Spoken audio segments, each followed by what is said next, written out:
आज मैं हमारे पेट्रोलियम मंत्री आदरणीय धर्मेंद्र प्रधान जी को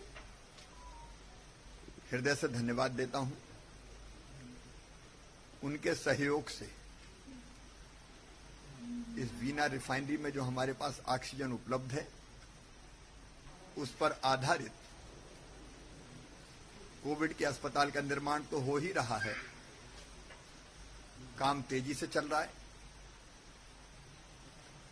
और जिस तेजी से काम चल रहा है हमें विश्वास है कि 25 मई को हमारे अस्पताल का एक फेज लगभग 200 बिस्तर का हम मरीजों के उपचार के लिए उपलब्ध करा पाएंगे। प्रसन्नता की बात यह है कि यहाँ की जो ऑक्सीजन थी उसका टेस्ट हो गया और मेडिकली यूज के लिए वो परफेक्ट है, मरीजों के लिए वो बिल्कुल उपयुक्त है।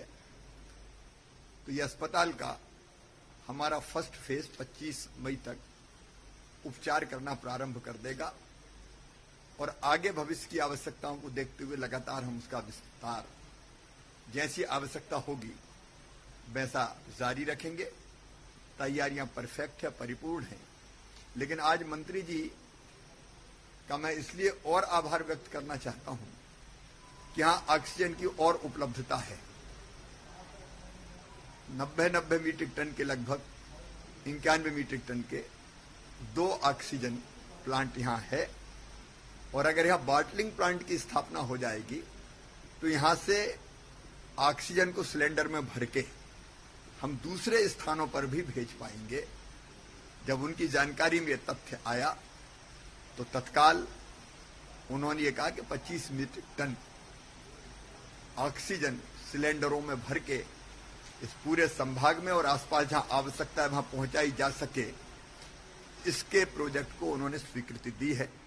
उसके लिए आवश्यक मात्रा में जो कंप्रेसर इत्यादि की आवश्यकता, भी एक कंप्रेसर आ रहा था, उन्होंने कहा कि नहीं, एक नहीं 4 कंप्रेसर यहां लगेंगे और बॉटलिंग का काम भी यहां होगा ताकि इस अस्पताल में तो उपयोग हो ही ऑक्सीजन का, जहां जरूरत है वहां भी हम ऑक्सीजन को भेज पाएं।